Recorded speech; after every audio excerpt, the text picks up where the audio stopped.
joining us. I'm calling from Los Angeles. Many of you guys have probably watched the Super Bowl game, so I'm like probably 10 minutes away. I heard a lot of fire trucks and celebration outside, visiting my mom in LA. So hello. If you can, top right-hand side, you can just put this right now on gallery mode. If you can, for the folks who are in the live audience, put it in gallery mode so we kind of look like a TikTok. So before we start, introduce yourselves, folks who are in the live Zoom audience. Introduce yourself, your name, what city you're coming from. If you are watching this on live stream on LinkedIn, YouTube, Facebook, or Twitter, in the comments, we want you guys to be engaging. So introduce yourself. And if you want to connect with other folks, add your LinkedIn profile so that our community can kind of get bigger and support each other. But once again, tell us what city you're coming from and all that good stuff. So today we have a microlearning. It's a training and development that focuses on offering bite-sized, small learning units with just the right amount of necessary information to help learners achieve a goal. This is not a boring webinar where you passively listen to a talking head like me. We want you to take 1, 2, 3 actions immediately after hanging up. And we want you to implement these concepts in the next 24 hours in the week and really be able to kind of change and progress through these learnings. So before we start, quick question, once again, for people who are in the live stream, or sorry, in the Zoom audience, right-hand side, put this in gallery mode so you should see all of us, and I'm going to do the same thing. Give me 1 second. Hello, everyone. So if you can, and if you're in the live audience, please turn on your video camera so we see you. We want you to kind of engage and interact. We always start our calls with a quick check-in. For those who are watching this on the live stream, Twitter, LinkedIn, YouTube, etc., we want you to be interacting in the comments section, so you could write yes or no. Okay. So if the answer for the folks who are in the live Zoom audience is a yes, both hands like this. Okay. So first question, do you wish you could be more productive? If the answer is yes, both hands. And if you are on live stream, you could just say yes. How many of you feel you say yes to things that you really should say no to? Okay. Next question. How many feel like they are in too many meetings every day? Too many meetings. Okay, a lot of hands up there. How many feel like you don't have enough time in the day? That's totally me. How many of you feel difficulty in saying no to things? So for example, friends asking you to go out, bosses maybe asking you to travel or take on additional responsibilities. How many have a difficulty saying no to people? Okay, awesome, thank you. Top right-hand side, put this in speaker mode so you should probably just see me. Hello, everyone. The focus on today's microlearning is ruthless prioritization with the amazing Kenny Nguyen. For those new to Community of 7, our microlearnings are real, the purpose is really to kind of help elevate the mindset and skill set by bringing more leading authors, coach, and executives, founders, and subject matter experts like Kenny to kind of teach folks about certain concepts. Our goal is to really democratize leadership development for all. And so super excited to make microlearnings free and open to the public. For those that want to get deeper into this, we've launched a Community of 7 supporter membership, and it's only $99 a year. And it includes monthly coaching circles with me. So my goal is to train 1 million people during my lifetime. So thank you for making this microlearning and chipping away at that million number. For those in the live Zoom audience, if you can, once again, please turn on your video because we want to see your beautiful faces and we want you in the conversation. For those who are on live stream as well, interact in the comments. For those in the live Zoom audience as well, interact in the chats. So I'm going to make this really short because I am dying to ask Kenny a whole bunch of questions because I really need this subject. When I originally reached out to Kenny, I actually asked him to speak on public speaking because he's a subject matter expert at it and probably one of the best. If you ever need help with that or his agency work, he's the guy for you. But we had been going back and forth for a while, and we finally landed on this topic of ruthless prioritization, which I think is so really important. I know personally I've struggled with productivity all my life. And it's not that I didn't get things done. It's just that, you know, I would be one of those people who would stay in the office till 10, 11 o'clock at night, just so that I could get everything done. But here's the thing, unfortunately, because I was so effective, my bosses would add more things to my plate because they knew it would get done, and it becomes a vicious cycle, right? Nod your head if that's happened to you, right? I know so many of my friends who are like that. And so it becomes this vicious cycle, but it had to change once I had my daughter Morgan about 7 years ago, and I realized I need to go home to my daughter and my husband, right? It was fine to do that when I had nothing to go home to, but now that I have a family, I need to prioritize. I need to, you know, be able to effectively manage my time. So a few years ago, I learned of this magical word. Do you know what it is or what that word is that changed my life? Ready? The answer was no, right? Saying no to invites to parties that I really didn't want to go to, saying no to work that was, you know, not in my, you know, not volunteering for every opportunity that came to my way. Nowadays, saying no to interview requests and all these other things because I just don't have the bandwidth. And I think what really helped was I'm a recovering FOMO, right? Fear of missing out. Before I would try to accept every invitation and go to everything and try to take on all of these different projects. And what I learned was that by saying no, I was really saying yes to what mattered most to me. And for me, that's namely my family, my daughter, my husband, my mother, my extended family, as well as my close friends. I reframed it from feeling guilty every time someone asked me and I had to say no, to saying in my mind that me saying no was saying yes to my family. Because if I said yes to everyone, I would be stealing time away from my family, from my daughter, and that would be selfish. I know today Kenny's going to be talking more about ruthless prioritization kind of in the office, but I feel like there's a lot of correlation with the two. So quick activity before I introduce Kenny.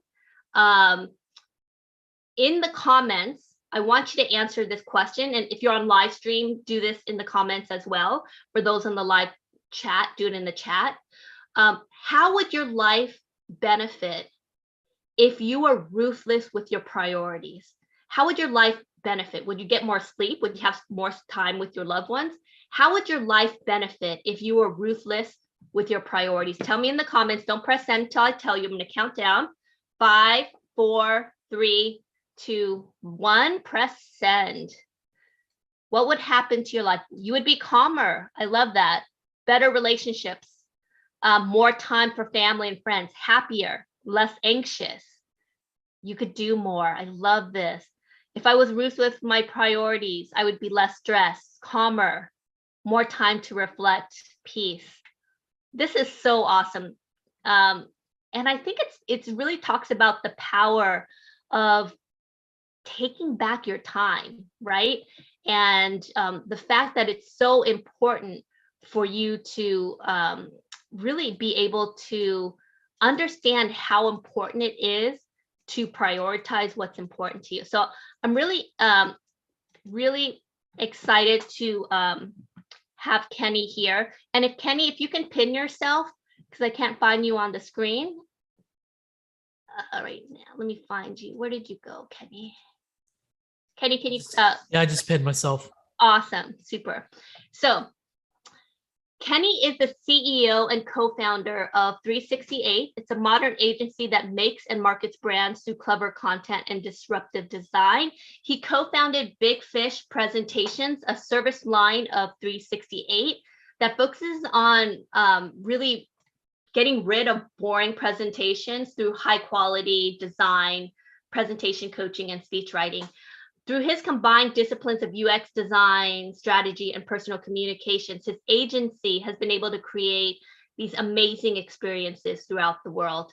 He is also the co-author of McGraw-Hill's published book, The Big Fish Experience, Create Memorable Presentations That Reel in Your Audience. And it's now published in 3 different languages. Amazing. Alongside his agency, he curates Assembly Required, an event series in Louisiana that focuses on highlighting returning recruiting best talent in Louisiana.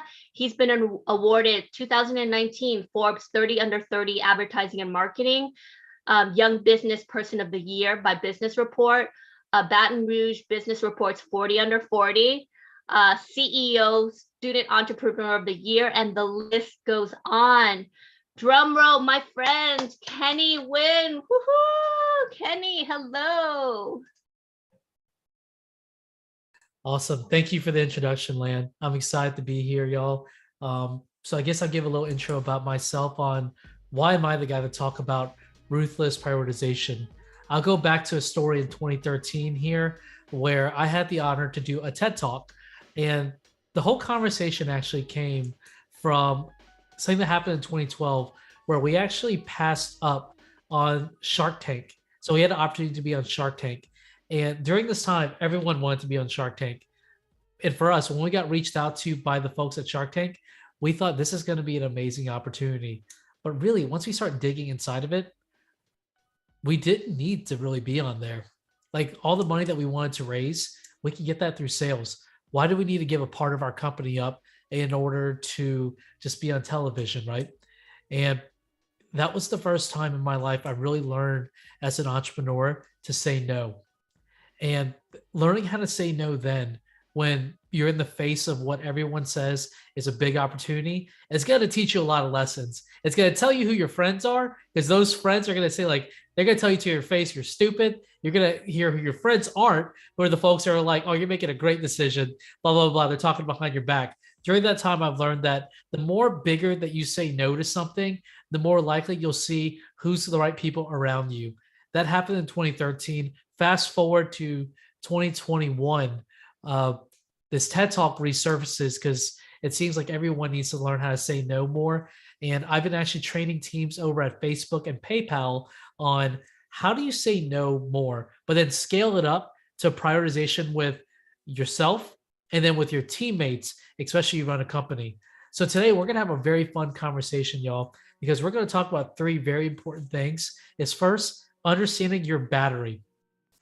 Everyone has a battery that once it gets to 0, you're basically drained and done.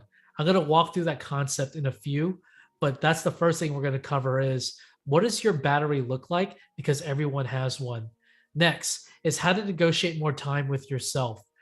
I really do believe that just because we have 168 hours in a week, we have 24 hours in a day, like there's still more time that you can pull from. Only if you say yes to the right things and no to the wrong things. So next after that is how to negotiate more time with others. I find that even if you know what to say no to, it's really difficult for others to understand that, especially if you work with a team or have a boss that has completely different priorities on with you. I'm going to share with y'all today on how to get through that. But first, we're going to play a little game. We're going to do an icebreaker called Never Have I Ever here. And so I'm going to ask everyone in the room to go ahead and go to gallery mode, if you don't mind. Switch to gallery mode. And we're going to play the non-drinking version of this game. I'm going to ask everyone, come on camera if possible, because what we're going to do here is I'm going to ask everyone to hold 10 fingers up. Go ahead, if you can, hold 10 fingers up. If I say something and you're guilty of it, go ahead and put a finger down. I want to find out from this room here, who is the most ruthlessly prioritized in their life. And so if you're guilty of this, go ahead and put a finger down. If you know someone else in this room that is guilty, that did not put their finger down, go ahead and roast them in the channel. I don't mind. Let's make it fun, y'all. So, all right, let's get into it. Never have I ever. If you're guilty of this, put your finger down. Never have I ever scheduled or attended a meeting on a day I agreed to not have any meetings. Never have I ever checked off or checked and responded to a work chat message off hours. Never have I ever not made my priorities clear to my direct reports or manager, which resulted in misaligned expectations. Never have I ever became more focused on getting tasks done versus the quality of the task done really well. Never have I ever checked or responded to emails and chat messages while on PTO. Never have I ever said yes to attend a meeting as a habit versus a conscious decision. Even I'm guilty of that, y'all. I say, yes, sure, I'll join. I don't want to miss out. It's that FOMO feeling. Never had I ever added things to my to-do list without considering my actual bandwidth. Never have I ever felt I was more busy than productive and efficient. Never have I ever didn't know what was the most important thing that I should be focused on. Never have I ever feel like I am putting out fires all the time and can't work on long-term goals. Never have I ever fell in the trap of thinking I have endless energy but have still burnt out. All right, I'm gonna give you just one more. Never have I ever felt too afraid to say no to something that didn't align with my priorities and I paid the price. For anyone that has 10, I'm going to go ahead and kick you out because you don't need this. I'm going to save you an hour of your time. So who has 10 here? Okay, we got an honest bunch here. That's good. I'm glad.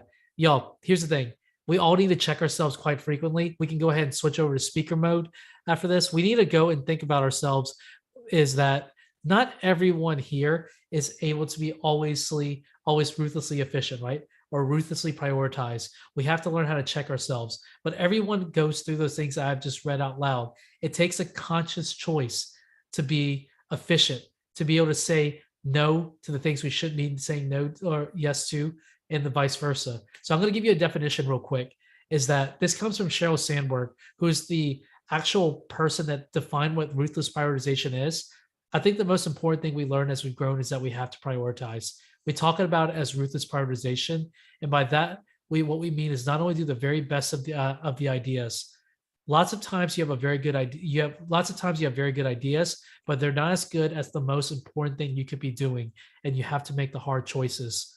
So, the essential message for everyone here is: I want to help you in today's session make those hard decisions. But I think in order to make those hard decisions, you have to take time to reflect. So what I recommend you to do from here is take out a sheet of paper, take out your phone. Like I totally understand you're going to jump on your phone, but at least write some notes down because I'm going to share with you some things here to help you reflect on your time.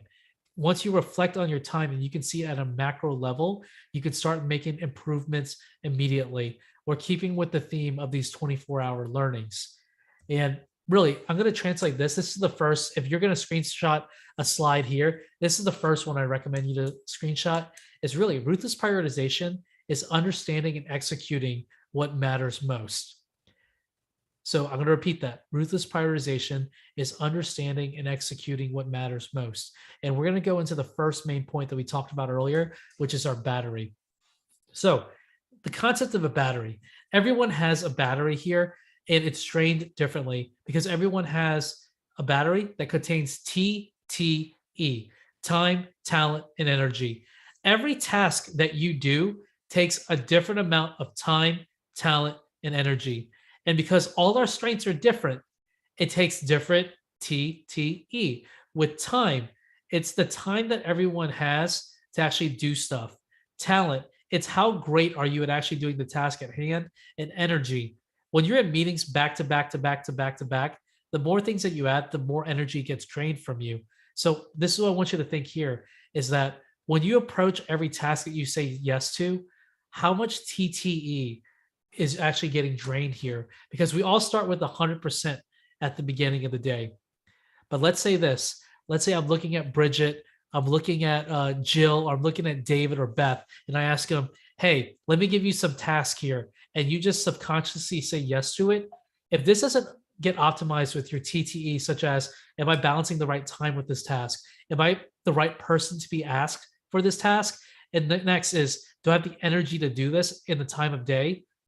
You're going to burn out. And y'all, here's the thing, we're all feeling burnout right now. Like, if you're feeling it, like, just nod your head. Is it you feeling more tired than you've ever have? And if you ever follow the work psychologist Adam Grant, he talks about a concept of, while most of us are burning out, there's an even bigger villain that we're not addressing in the room here, and that's the lack of being able to get into flow state. A lot of people quit. He actually found that more people quit jobs not because of burnout, but because of flow state. And what flow state is that feeling of when you're in the zone, when you're just typing, when you're just like the time is just flowing away from you, where you're like, you look down at your watch and you're like, I cannot believe all this time has just passed. If you can't get into flow state enough, you're not playing to your talents. And so that's why it's so important to be able to say yes to the things that matter and to understand your TTE. You cannot get into flow state, that state where you do your most creative work, if you're always running below 50% here. Like, you have to be able to balance your time.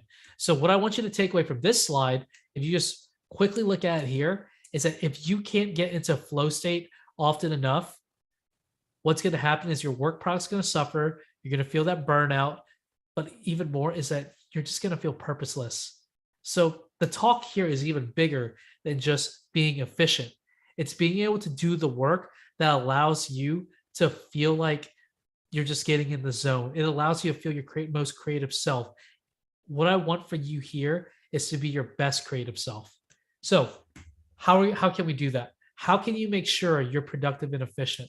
So we're going to, like I promised, we're going to talk about the battery, which we just did. Next, we're going to talk about how to negotiate more time with yourself. Then after that, how to negotiate more time with others. We're going to start with how to negotiate more time with yourself. So I'm going to show you a concept called the Eisenhower matrix. It's a matrix that's done by the former president. And he defines this matrix really by these definitions. I have two kinds of problems: the urgent and the important.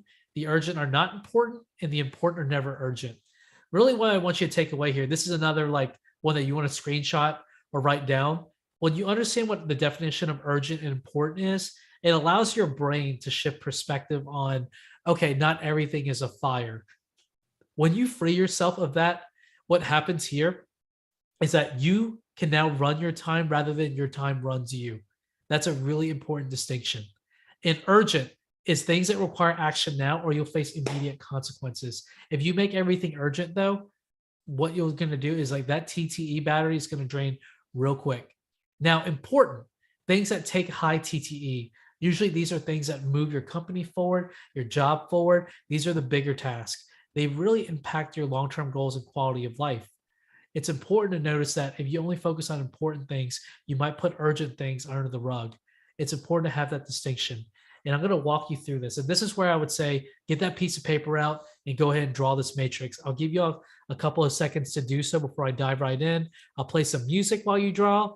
What I want to see is 4 quadrants here. Up at top, urgent, not urgent. On the side, not important, and then important. So quickly draw this out, y'all.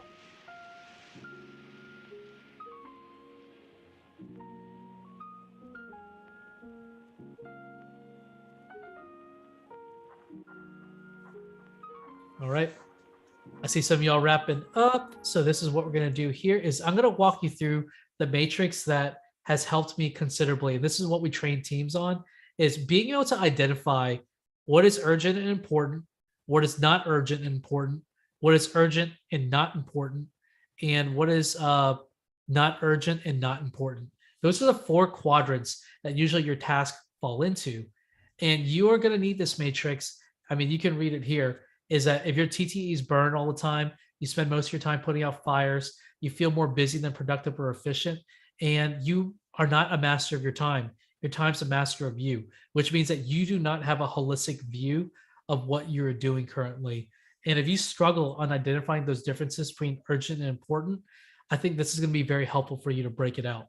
So we're going to start with the first quadrant, which is urgent and important.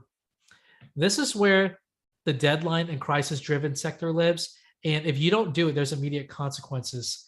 What sucks is that if you're in here too long, you're going to burn out because everything's going to feel like a fire. Everything's going to feel like you're responding or you're reacting versus responding. And that's a big difference. When you respond, you can actually think and reflect and take a breath. When you react, you don't have the glory of that time. You want to be able to respond versus react, because when you respond, you actually are able to sit in the present moment and think about, here are the things that we got to do. The more that you live in the urgent and important sector, likely what's happening here is that there are too many issues that are larger than you that you can fix. So you're part of a systemic issue. Next is that you don't have enough staff or you don't have enough support in your personal life. That's why everything feels like it's burning down. Of course, like there's not enough proactive systems and processes. If there's always problems at your company where you feel like you have to handle over and over and over, that tells you right there, there's nothing enough proactive. There's no one handling the not urgent and important stuff. Like it's a systemic problem that you're in tune with. Next is problem clients, and of course, inaccurate categorization. So what I want you to take away here, y'all, is if you live in this sector way too much, and if you're a person that's basically like any email can disrupt your day, you got to relook at your time straight up, because you cannot keep doing that. And what happens here is that you'll never get into flow state, and never getting into flow state will put you in a place where you can't grow and you can't be your most creative self. You don't want to be there. Next, what's not an urgent and yet important? I put this in green because this is the zone where you can really focus in on the things that are most important. It's hard to stay in this spot unless you really know your time and others know your time as well. So really here is that I were to categorize what's in here, it's like leadership duties. And it takes intentional scheduling to focus on the not urgent and important tasks, because otherwise than that, if you don't have those time blocks, things just never get done. So that's why it's extremely important to think about like what's not urgent right now, but what's important. The way that entrepreneurs say it is, how can I work on the business versus working in the business? That's the correlation there. By the way, y'all, if y'all want to ask questions in the chat, blow it up. I'm here too, because I'm happy to explain some concepts. We got some other activities as well, but this is where like I'm hoping that like I can learn a little bit about y'all. I'll go through quickly the last two quadrants here before we go to our next section.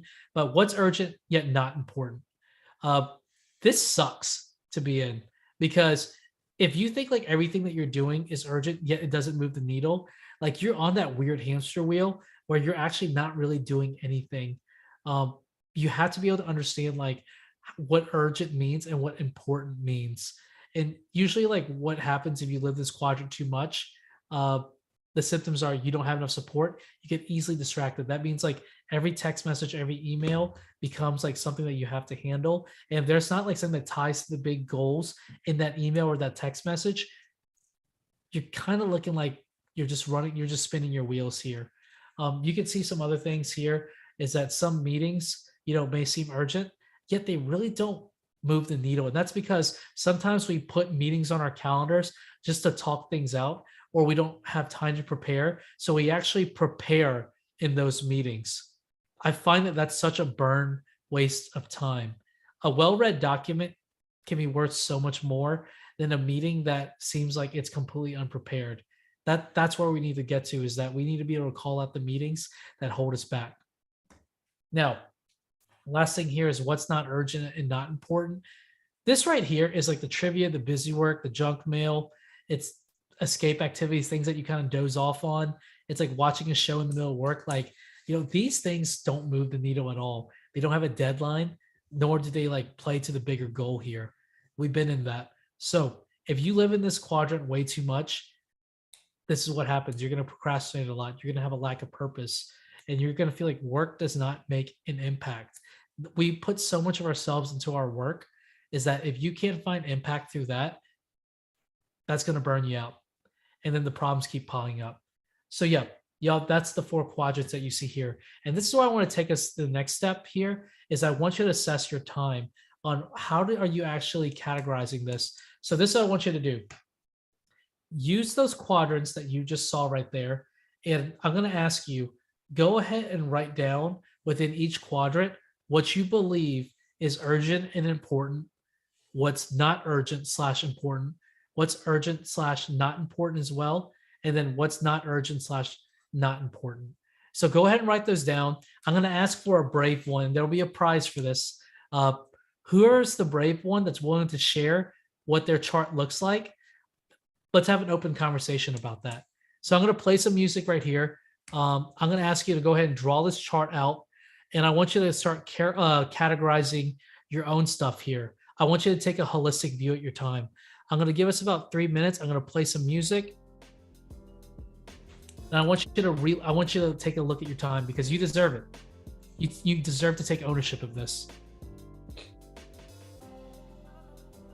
You have any questions? Go ahead and post it in the chat. I'm looking at the chat right here.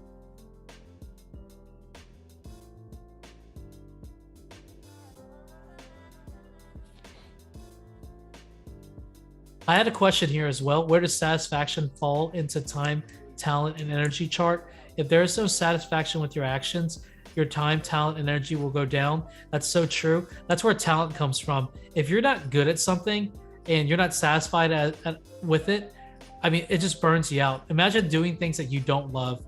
That's going to drain you much faster. And that's where flow comes from. Flow happens when you work on things that just give you life. That makes you feel like it's like that human experience. You want to be in flow more. And so maybe you can look at it through this lens is the stuff that's under the important and not urgent. Those are the things that get you into flow when you're at your very best.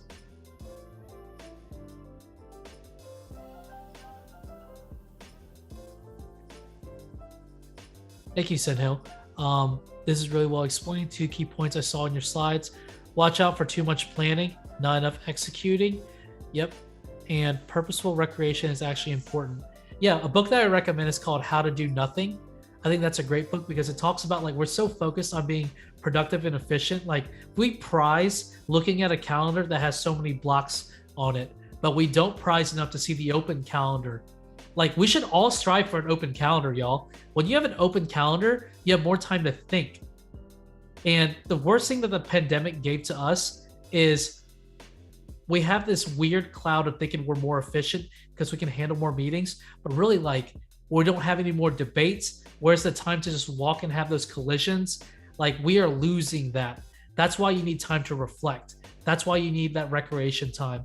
Just taking a walk can immediately just spark new ideas. All right. Hi, Kenny. Can you talk about letting things go? It's hard to totally nix things off the list, but it's so necessary. I can definitely talk about that in the next section about even if you let things go for yourself, what if others depend on you? That's a whole separate conversation. First, you have to identify for yourself like what's most important here, but then you'll have to work with others on cascading that and them understanding that. Because I find that, the early times when I was like coaching folks on this, I find that like a lot of leaders, like their time is like for their people. You can't just like make up time arbitrarily for yourself. Would you mind mentioning again the book recommendation? I'll post it here. How to Do Nothing. Here. Who is brave enough to share their chart? Anyone that wants to post in the chat for being brave, I'll send you a copy of the book, How to Do Nothing. How's that? Meditation like doing nothing is, yeah, very true. So, okay. Anyone brave enough to share? Or is there urgent, not important look or urgent, important look like? Let's see.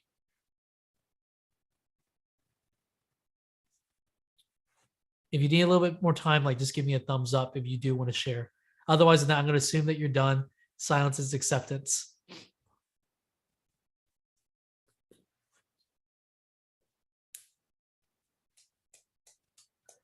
All right, Jill, you're up. You want to go ahead, go off mute and share? Yep. Let's Okay. Where do you want me to start? let's go ahead and start with the top left quadrant. So urgent, important. Yep. Uh, quotes for new business, responding to customers and my kids. Yep. What about not urgent, then important? Uh, unnecessary networking. Following up with clients and suppliers, keeping relationships built. And then strategy. What holds you off from getting into that quadrant enough? Resources. I'm only one.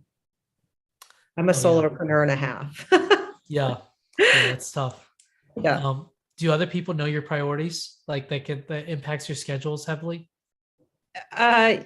Yeah, I'm starting to adopt that a little bit better. Like, here's what a typical day looks like for me, and this is what I would like you to, these are the boundaries, right? It's really Yeah. hard for me, but I'm trying. Yeah. Urgent and not important? Emails and marketing or promotion of the company. How much of time do you spend in that quadrant?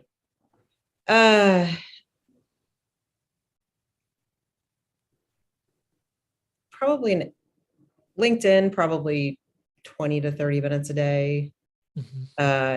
Emails, a couple hours a day. I'm getting better at ignoring them, but then I get in the weeds and I spend my weekends doing email and catching up on like the things that become urgent. And what about not urgent and not important?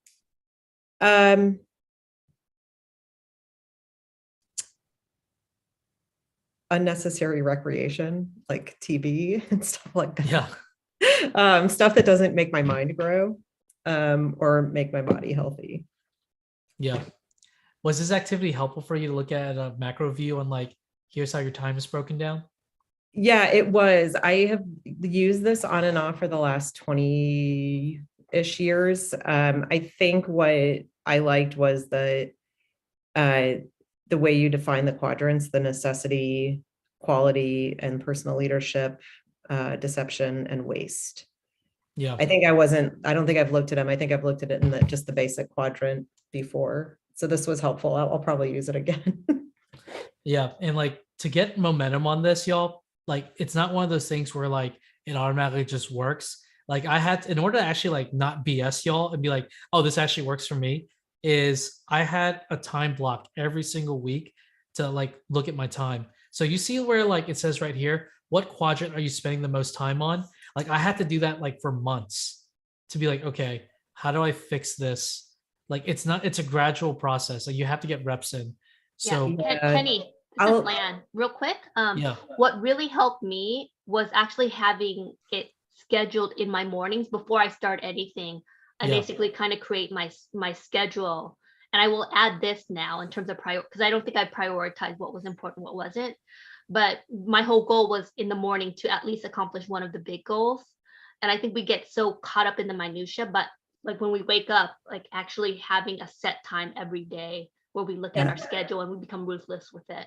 Yeah, I'll say I adopted something recently, and I'm a firm believer like habits take 3 to 5 months to establish. So I'm not there yet. But the one thing I've adopted recently that has helped me, I call it performs.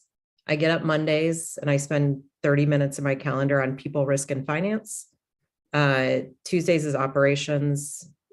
Wednesdays is R&D innovation. Thursdays is marketing, and Fridays is sales. But I do it almost like I'm having a one-on-one with whoever might have the role down the road. And that has helped me with a lot of prioritization. So just something I'm trying, but yeah, because we're all in the weeds, I think.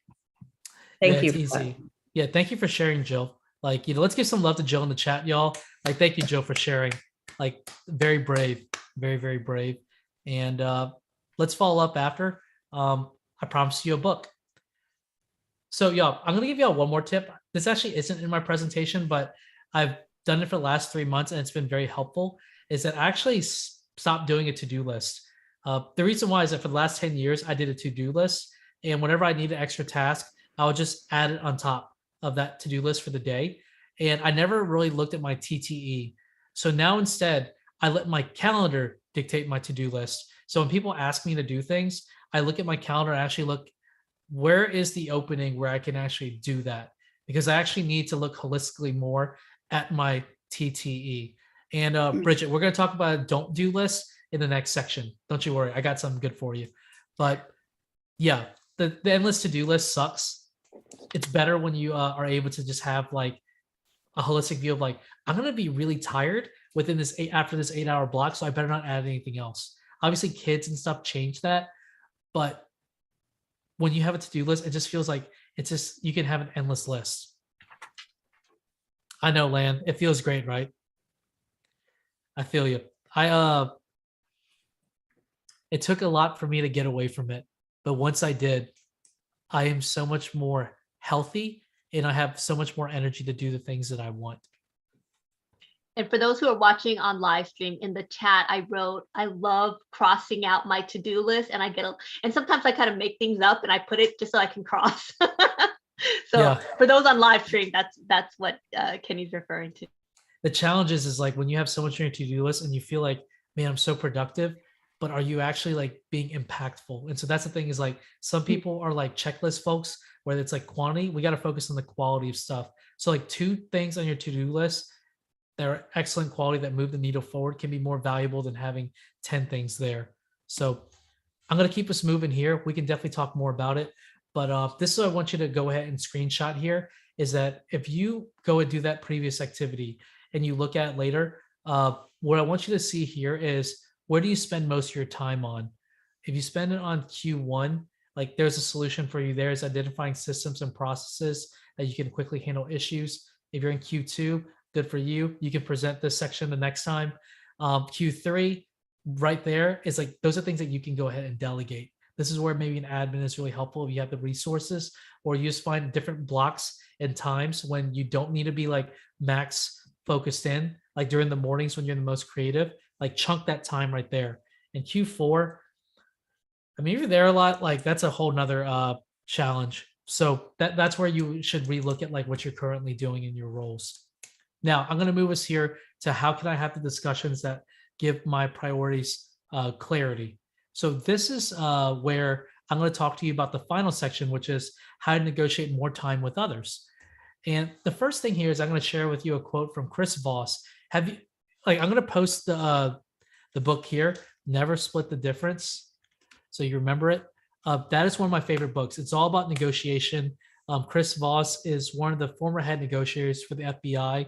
And the quote here, he who has learned to disagree without being disagreeable has discovered the most valuable secret of negotiation. It's a great book. Joe, I'm glad you read it. Cecilia, I'm glad you read it as well. I was on the phone this morning with my local DMV, and this quote comes in so handy when you have to work with people that kind of don't want to talk to you, right? And you're asking them for them to do something they don't want. So this is what I'm going to talk about here is it's important to know your 4 quadrants, like the not urgent, the important, and so on. But if you're a leader and others demand more of your time, you have to make sure you're aligned with others. So there's 2 scenarios here. If you don't feel comfortable saying no versus if you do feel comfortable saying no, there's 2 different sequences. And these are built on the foundation of trust. So I'm going to walk you through actually, if you don't feel comfortable saying no to people, there's a sequence that you can go through that reflects off that quote that I just shared with you. So when someone asks you to do something, the first thing that you don't want to say is outright no. That makes you look disagreeable, especially if you're a new employee or you have a new boss. Like those are things that you don't want to say immediately. Instead, the first line of defense is saying something along the lines of, hey, I'm sorry, with everything on my plate, it'll be difficult to do X. However, it's important to you. It's important to me. Here's what's on my plate currently. Based on what you're expecting of me, what should I rearrange to put this task to the forefront? So really what you're doing here, when you go down to psychology and negotiation, you're making the other person expend their TTE to make a decision for you. And so you're making them feel like they're the smartest person in the room. So in negotiations, this is how it works too, is that when someone asks you to do something that's like near impossible, My normal response, and this has worked for me a lot in sales, is saying, hey, I would love to do that because obviously I want you to win. However, though, these are the cards that I have based on like what you feel like what's most important. What should I pick? I'll let that person feel like they're super smart and they'll make the decision for me. If there is no clear response, I press further. I ask, okay, since you can't make a decision, how about we just identify what to kill off? And so usually it'd be like, well, really, like, you don't need to do this, this, and this. That's fine. Now, if it's still unclear, you want to be able to say, like, hey, look, can you just help me make a call? And if they can't do that, that's when you say, I won't be able to get to this. So that's like the sequence that you want to think about is the first no that you want to give is one saying, hey, can you help me pick? The second no is going to be like, here's all the things that I'm working on. Is there a deadline for them? Like what's most urgent and important to you? Help them identify like what should be priorities. The third one is really, I won't be able to do it. That's when you can just say no cleanly. You can only get to this really if you trust that other person or you have that foundation of trust. Luda, I want to make sure I answer that question before I move on. How often should you revise your time blocks? I do it every week. I look at how I organize my time every week because you want to be a master of your time, not time is a master of you. So yeah, this is what happens here is like when you don't feel comfortable saying no. Now, I'm going to shift it. If you feel comfortable saying no, here's some important things to think about. First is the first no is the cleanest. I hate it, y'all, when someone asks me to do something and they kick it down the road by saying like, hey, touch base with me later. And I ask them later, like, hey, touch base with me later. It's like it's a sucky cycle for all of us to be in.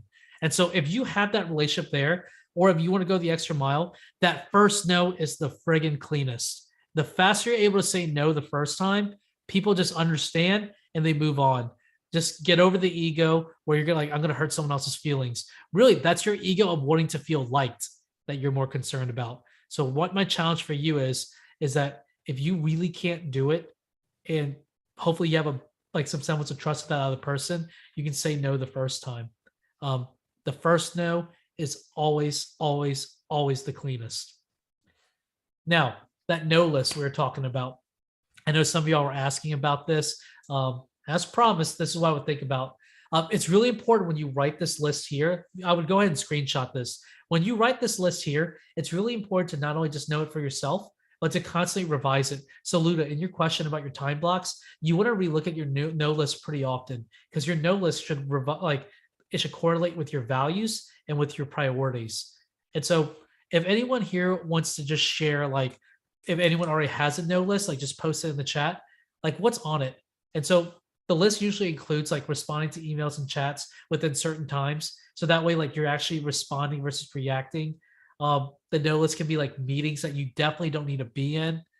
That sucks is like if you don't know that, you should really identify like, am I really needed here? Can I see myself out? And then the ability to turn down commitments that don't align with X, Y, and Z. So this is what happens when you and your manager or your direct reports or the people that you work with or care about are very much aligned, is that both of y'all understand what is Land's no list, what is Jill's no list, what is Rhonda's no list. When you're super clear on that, people will just will more likely not ask you things that you don't want to do because it's very clear. There has to be alignment there. So Land, I see you're about to type up one. Anyone else want to type up what's on the no list? Let's see.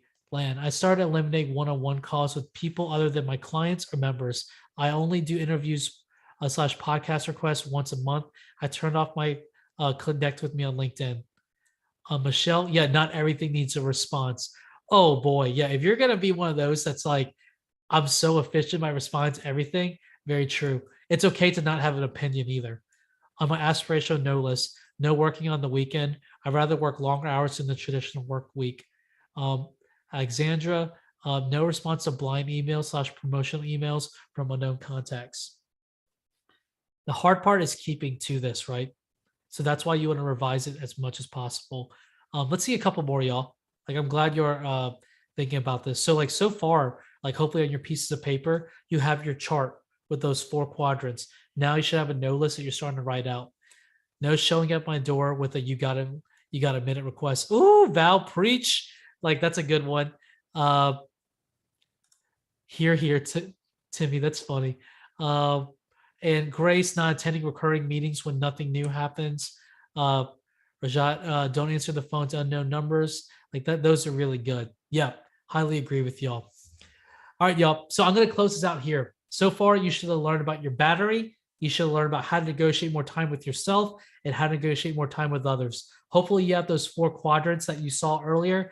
And then after that, you start to have a no list. And so this is what, if there's one slide that I would say you should definitely go in and screen grab and just screenshot, it's this one because it's a recap slide of everything you should have learned. It's understanding the definitions of urgent and important. And it's understanding that everything takes time, talent, and energy. Now, with others, though, having that no list and getting others to understand that is very important. For example, my leadership meetings, we have a no list on things that we definitely aren't going to talk about because we have to only focus on things that move the business forward. By having that like no list very public, everyone here is on the same page, no feelings are hurt because we are turning down things that we are agreed upon. Next is helping your direct reports and managers form their own no list so it feels equitable. So if you are a leader of people, what you want to do here is that you want to help them develop their own no list because if you have one and they don't, it's going to feel unfair and it's going to help them. It's not going to help them focus. You want to be able to have that line of transparency there. And then finally, if there's no space to fully speak on this, consider the environment you're in. I want to retweet this again, is that you want to work at a place where priorities can be talked about and you're not spinning your wheels. Yeah, what I like about the no list is that we teach people how to treat us. I think about that so much too, Lan, is that you got to think about that. Amen, amen. The no list is boundaries for professionals. Actually, this is for relationships as well, just even at home. This is, you got to bring your whole self to work. And I find these are things that you can actually apply to your home life as well. Now, this is what I'm going to ask you to do. I want you to type in the chat room here, what did you learn today that you want to try? And so this way, I want you to help internalize the things because we talked about a lot. This stuff really only works if y'all practice. So go ahead and post in the chat. I'm going to go ahead and play some music here. Like share what you learned because I want to go ahead and celebrate that for y'all because I love the interactivity in the chat. Ooh, the no list, the importance of saying no more. So true, so true. I want to hear more of that. I'll bring this to my team, TT and Flo. Let's close it out, y'all. Oh man, y'all got some good ones. Enhance my to-do list with the matrix technique. Do better at prioritizing things. That'll move the needle. Love the grid. Love the no list. The grid is awesome. Staying out of Q4 on the matrix. Using the quadrant matrix. Definitely focusing on TTE. No list the quadrant. So y'all, this is what I'm going to do for y'all. I got one last gift for everyone here is that if you email me in 72 hours, I'll send you a copy of the presentation. I also do coach on public speaking. So I always say the best momentum in any presentation or the best KPI in any presentation is momentum. So I'm going to ask you to do this. Email me in 72 hours. I'll send you this deck. And you can also send this deck to your teams, to anyone that may need it as well. My email is right there. Kenny, yeah. Can you also answer, how can we help you? How can we support what you're doing? Do we find you on 368.com, which is on the board? Is there any, I know you have a personal Kenny Wynn website as well. Tell us how our community can help you. Hey, if you believe that this is something that would be helpful for your teams, like go ahead and spread the word. One of the things that I'm really focused on speaking about right now is the importance of like finding your voice. And so I do a lot of trainings on public speaking and making sure that you can get your voice out there, especially virtually. So if you need any talks on prioritization or public speaking, please give me a call. I'd be happy to help. But more importantly though, like I want to help you. So please email me, send me your quadrant if you'd like. Let's have a conversation. I'll make time of it, time for you, and we'll have a great conversation. All right, Lan, that's all I got. I'm going to go ahead and pass the digital mic back to you. Are you open for any questions, or is there anyone, do you have time or for one question maybe? I'll make time. Awesome. Anyone want to unmute and ask their question to Kenny? Don't be shy. Anyone? So I kind of have a question for you, Kenny. For like the people leaders who are on this call, there's a lot of people who are, managers and Mhm. executives.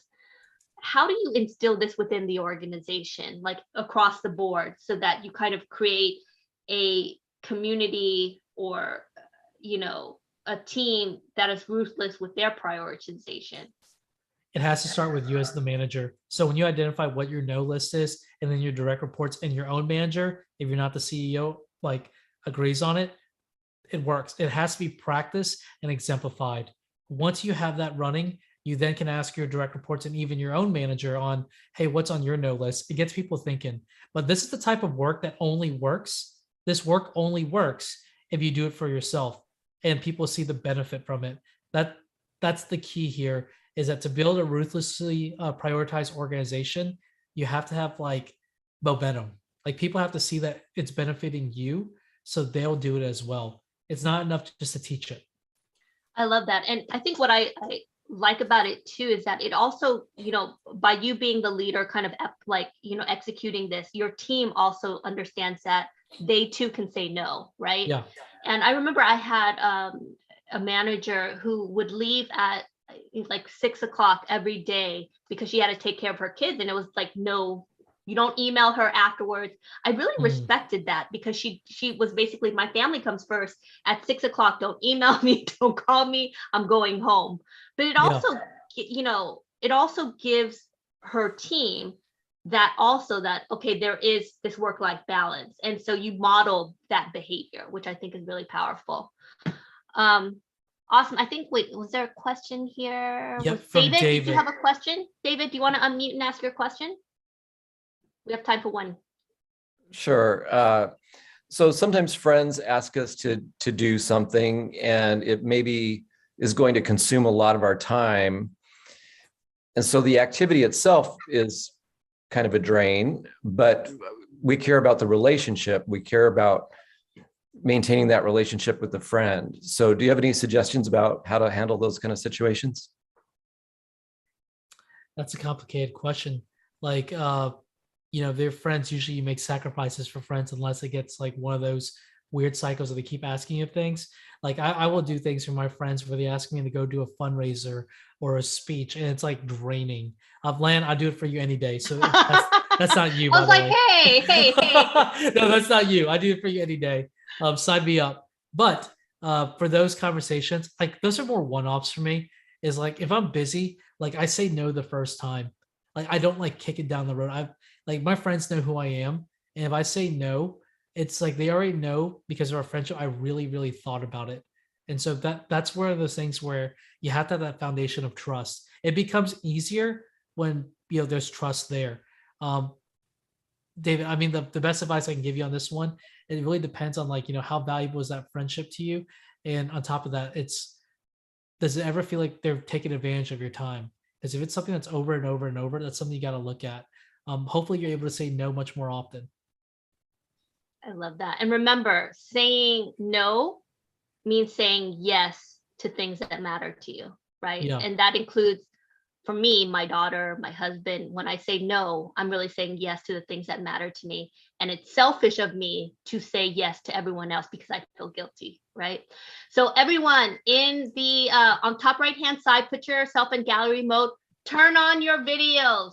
Unmute yourself, because Kenny deserves a round of applause. Turn on your videos for the folks who are in the live Zoom audience. Turn on your volume. Let's give Kenny a round of applause. Woo! Thank you. You are amazing. Thank you. Thank you, everyone, for Thank you making too, it. Lan. Thank you, Kenny. Thank you, Lan. Thanks, guys. And make sure you support Kenny. You can find him on in the chat and his website. And then I think Kenny, you're going to send a book to, I think it was Jill. Jill, you better email me, Jill. I'm going to get you that book. On the way. Yeah, let's go. You guys are the best. Thanks. For those who want to watch this again, it's on the Community of 7 LinkedIn page, and you can watch the live stream. Thanks again, Kenny. You are amazing. Y'all are Bye, amazing. everyone. Thank y'all.